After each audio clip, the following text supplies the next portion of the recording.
مثلا شرفتوا، اتفضلوا ده انتوا انستوا، مطرحكوا ده وكمان بيتكوا يسعى من الأحباب ملايين.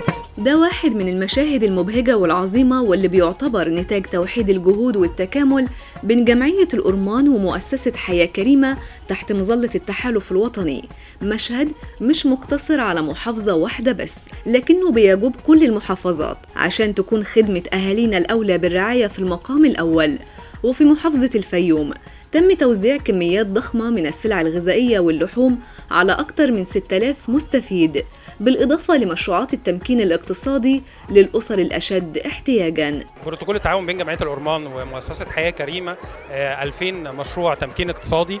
احنا نفذنا بالفعل 400 مشروع تمكين اقتصادي، النهارده 190 مشروع جديد بينضم لينا، الإجمالي وصل ل 590 مشروع تمكين اقتصادي. بنستهدف أكثر من محافظة في إطار هذا البروتوكول اللي تم توقيعه تحت وزارة التحالف الوطني للعمل الأهلي التنموي، وهي شراكة قوية بين مؤسستين كبار زي جمعية الأورمان ومؤسسة حياة كريمة، تحت منهم يعني آلاف المؤسسات والجمعيات القاعدية في جمهورية مصر العربية بالكامل. وخلال الاحتفالية تم توزيع 3000 كرتونة مواد غذائية، ده بالإضافة لتوزيع 6000 كيلو لحوم، وكمان تم عرض نماذج ناجحة ل 190 مستفيد من مشاريع التمكين الاقتصادي ما بين أكشاك مشروعات صغيرة لمساعدة الأهالي الأولى بالرعاية في الخروج من دايرة الاحتياج لدايرة الإنتاج والاكتفاء. بشكر جمعية الأورمان وبشكر التحالف الوطني، ما قابلتش أي صعوبات ولا أي حاجة.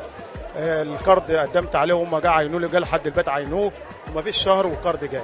في خلال 10 أيام 15 يوم صرفنا القرض 20000 جنيه، وال 20000 جنيه بنسددها 10 كل شهر بندفع 500 جنيه. انا خدت قرض 10000 جنيه على مشروع صغير، فاضل لي 5 شهور واخلص، بعد ما اخلص اخد منحه 10000 تاني بدون سداد. التعاون بين مؤسسات المجتمع المدني بيعد نموذج يحتذى به للوصول للأسر المستحقة بأفضل حزمة من الخدمات عشان ترفع العبء عنهم ونوصل بيهم لحياة كريمة طبقاً لخطة الدولة في التنمية المستدامة.